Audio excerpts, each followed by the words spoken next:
Okay, so welcome back again to my channel. It's Vio here. So today we're gonna continue another episode of Kusurya no Hitorigoto, or you can say in English the Apothecary Diaries episode 3. And I don't know if I would want to reacting or continue reacting for the episode 4, but I think maybe that's possible. I want to reacting to episode 4 ahead after episode 3. So after the last two episode is actually like the introduction of Mao Mao as the apothecary, and how after the thieves like kidnapping her to the palace, to the harem kingdom, harem palace, and then that will be like, flipping her life into, as a at first she is an apothecary in the some of entertainment district. The district were full of beautiful woman, and then doing like a service to the man. And then after she moving in this palace, in this kingdom, she really do like, some like a maid job, maid duty.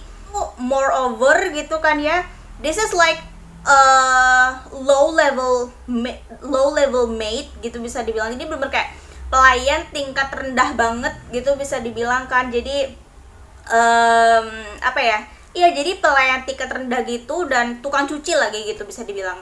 Cuma suatu ketika one day she like involving in,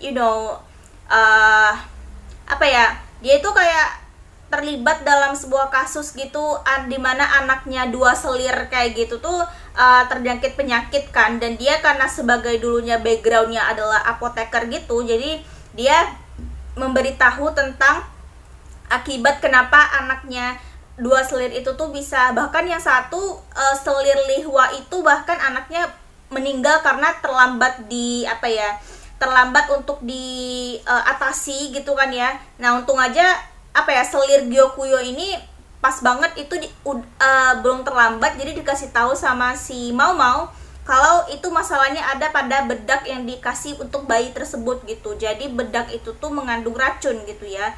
A cushion contains poison. Jadi cushionnya itu ada mengandung racun gitu. Karena itu biasanya dia tahu, karena itu biasanya dipakai untuk orang-orang wanita-wanita di distrik kesenangan dia juga gitu, di rumah border yang dulu dia kerja gitu kan ya. Nah setelah itu perjalanan Mau dimulai gitu, dia langsung diangkat jadi kayak pelayan pribadinya selir Gyokuyo. Dan misi pertamanya kemarin adalah membuat itu tuh kayak keinginan atau request dari manajer Jinshi sendiri sih, kalau Kasim Jinshi sendiri, kalau dia harus membuat ramuan obat perangsang gitu, mungkin untuk kebutuhannya kaisar kali gitu ya bisa dibilang. So kita langsung saja di episode 3. Episode 3 kali ini akan seperti apa, dan aku tuh penasarannya itu lebih kayak ini sih. Terakhir klipnya itu kayak ada seseorang, kayak itu aku nggak tahu sih, entah itu monster, entah itu hantu, entah itu penjahat, whether he is a monster, he is a ghost, or maybe he is just like bad guy in the clip, in the end of the clip episode 2. So we're gonna find out, we're gonna figure it out in this episode 3, who is he anyway. So yeah, just let's go episode 3.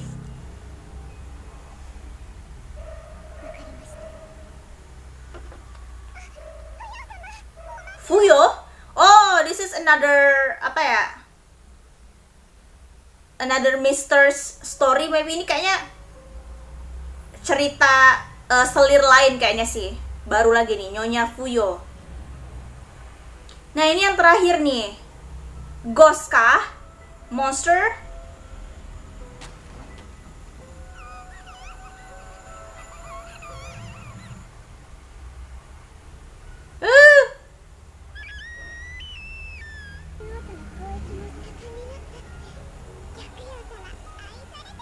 dicintai, being loved.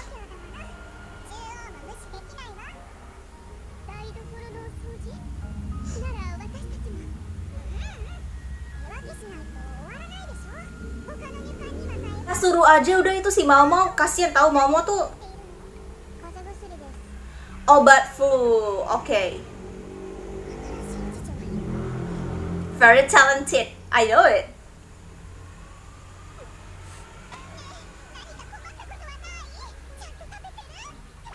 Oh my god, she's so care about Mao.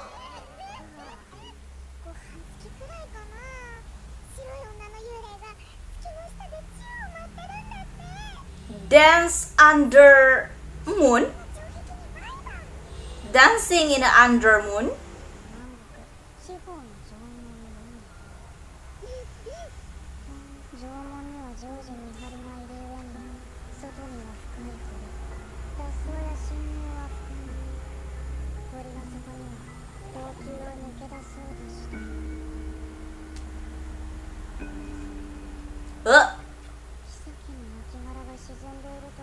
Jasad seorang selir.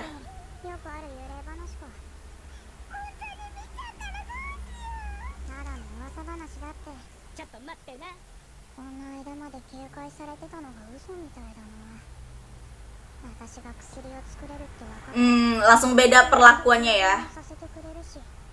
Setelah tahu kalau dia itu adalah mantan apoteker gitu. Aduh, ini nimbul lagi.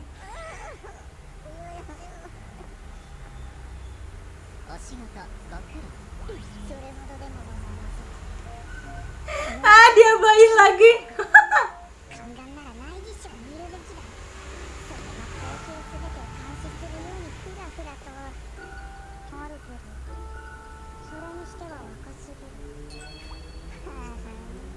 Malah nebak lagi. Oh my god, what is this about? What is this misunderstanding? Oh my god. Oh my god, they are always cute. Their interaction is always so cute. Don't know why. Oh, he want to talking about the ghost incident.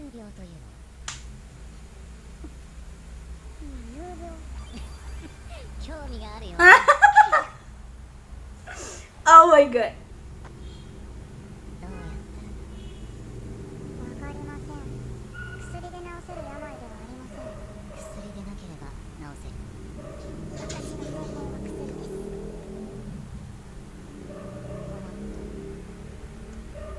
Apa peduliku?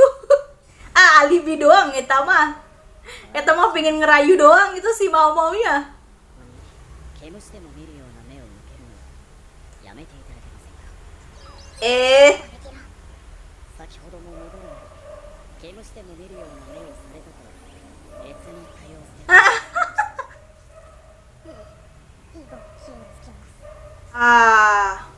Jadi itu dia ya. Kelihatan tuh hantunya tuh. Bukan hantu sih. Orang yang menari itulah pokoknya.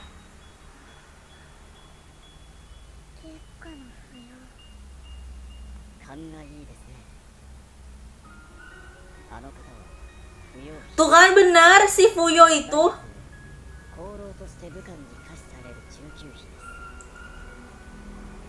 Diberikan pada seorang prajurit.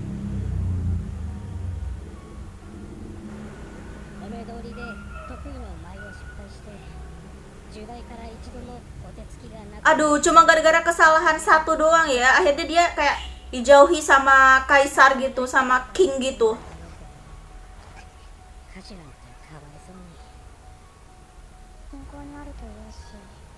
Berarti kan hubungannya sama kejiwaan, sama ini kan psikologinya dia gitu yang kena.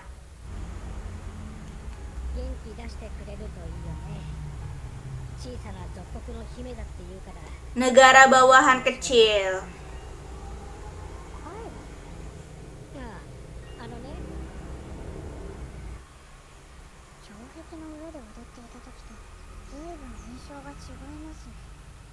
Hibiscus Tiongkok.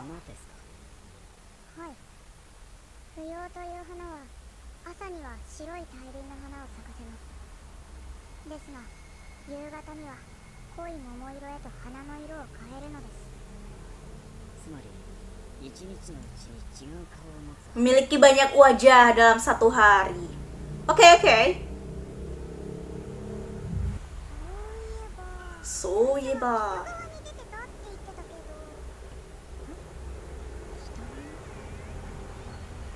北から東に移動した。推測で物を話すなって親父には言われそうだけど、 Dari rumah bordir itu 糖 kah? 尿病とはよくわからない病です。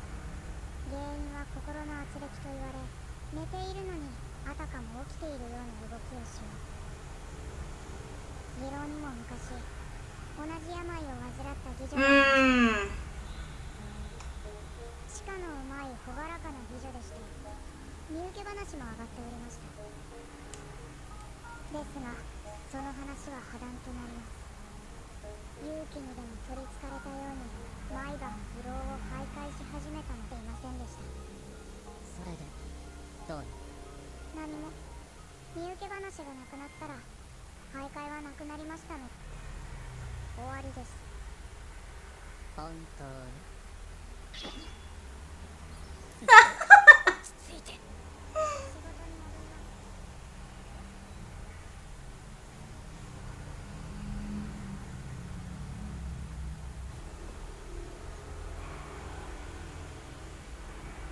やっぱり何かあるよね。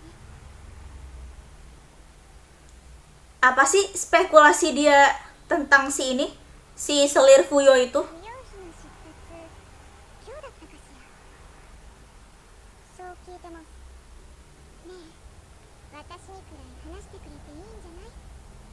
本当のこと。自分で聞いておいて腹は立てませんよ。あくまで推測ですので、他言無用でお願いできますでしょうか。 Hmm. 口は固くってよ。同じ病で身請け話が破談になった妓女がいました。その妓女には後に新たな身請け話が Penawaran baru untuk dibeli. Wah. 妓女ということで、前の半分の銀で成立しました。しかしこれは詐欺だったのです。詐欺？身請けを申し出た2人の男は知人同士だったのです。 Ah. 女は病のふりをして口止めの身請け話に破談にし、 Bisa jadi dia juga pura-pura sakit. その半額で身請けしました。 Sulit ya kayaknya 同 sih. じ故郷でお過ごしになられた幼なじみなのです。幼なじみは先日の異民族討伐で武勲を立てられたと伺いました。 Siapa dah kira-kira prajuritnya? Jadi penasaran ya.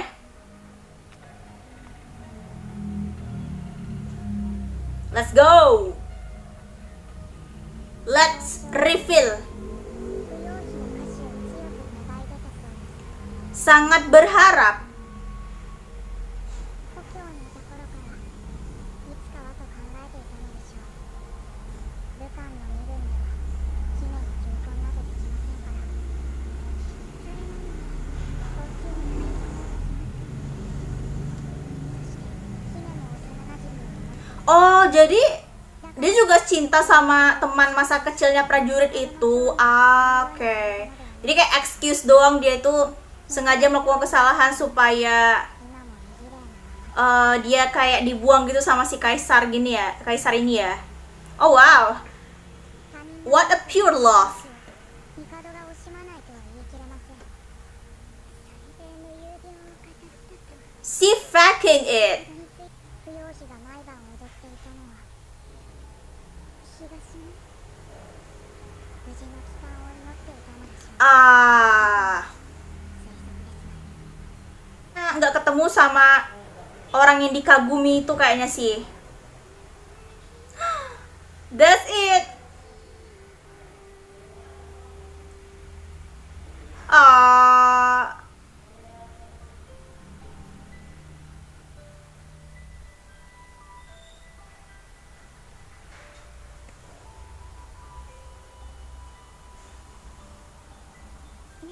Mama. はい。Oh, 欲しいなんて言ったら they are ひどいよ really together.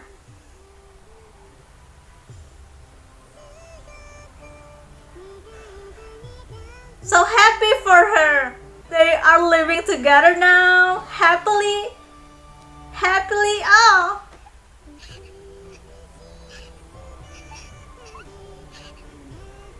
行きましょう Aww. うが女を美しくするのであればどんな薬になるだろう Obat.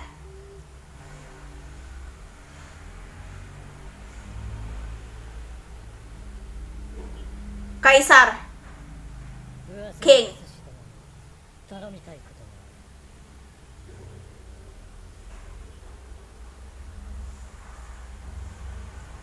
が What is this about? Oke, itu dia episode ketiga. Jadi episode 3 is like focusing on Mistress Fuyo's story about she's rumored being a ghost, woman ghost in this palace. Padahal sebenarnya dia tuh bukan hantu, tapi melainkan dia itu cuman kayak apa ya, melakukan sleep talking, or yeah, you can say sleep talking.